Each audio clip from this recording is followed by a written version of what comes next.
Welcome. In today's video, I'll like to clarify the 10 most confusing road and traffic signs that you are very likely to encounter in your UK driving test. Remember that following road signs correctly is a requirement for you to pass your driving test. Let's begin with these two. You must recognise and respond to these two signs in your driving test. Your driving examiner will most likely record a serious or a dangerous fault against you if you disobey any of these signs. The stop sign here on the left indicates that you must bring your vehicle to a complete stop at the stop line and ensure it's safe to proceed after effective observations before entering or joining the road. In your driving test, your examiner will be watching to see that you have stopped in the correct position behind the stop line and not after it. The sign here on the right is the no entry sign. You must not miss this sign in your driving test.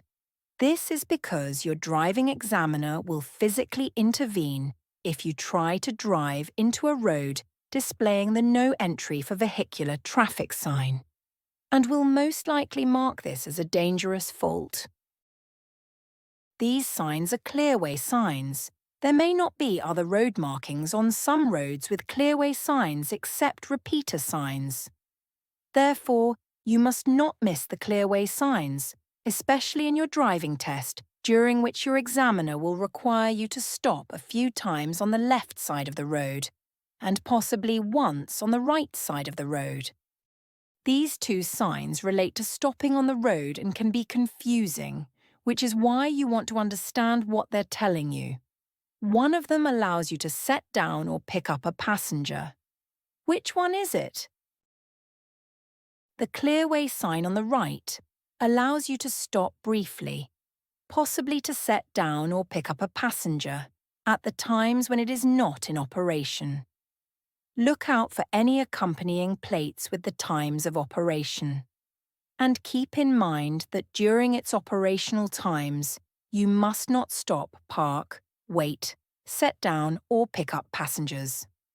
On the other hand, the Clearway sign on the left operates round the clock. It does not permit you to stop, park or wait at all times.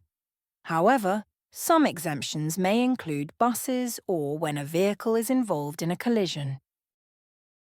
Next are these signs that relate to your speed. One of them requires you to do a minimum speed. Do you know which one?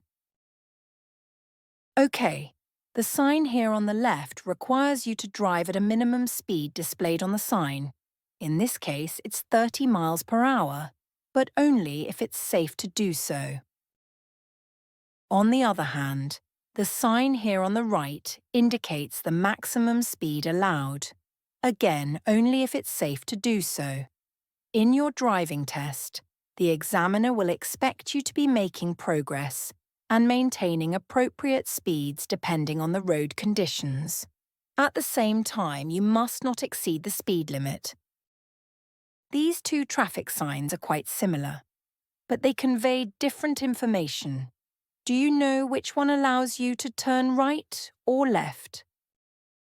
Okay, the sign here on the left indicates a one-way road, which means that traffic should only travel in one direction. Vehicles are also allowed to turn either left or right, possibly into side roads. In your driving test, remember to get into the correct lane at the end of a one-way road to either turn left or turn right. Look out for the arrows on the tarmac and choose the right-hand lane if the examiner directs you to turn right, and of course, get into the left-hand lane if the examiner directs you to turn left, unless other signs or road markings indicate otherwise. Now, let's consider this sign here on the right. This is the ahead-only sign. It indicates that traffic should only proceed ahead. Vehicles on this road are not allowed to reverse and are not allowed to turn left or turn right into side roads. Other traffic signs that you may encounter during your driving test are these two. Your driving examiner will expect you to correctly respond to these signs. These signs are usually placed at chicanes as a method of slowing traffic down. Remember that chicanes are traffic calming measures that physically narrow a road at intervals, forcing vehicles to slow down and, in most cases, to take turns going through the narrow space. So, at a chicane, one of these signs requires you to give way to oncoming traffic, while the other one gives you priority over oncoming traffic. Can you guess which is which? So, the sign on the left requires you to give way to oncoming traffic, and this one on the right gives you priority over oncoming traffic. Thank you for watching, and I hope it all goes well in your driving test. Good luck.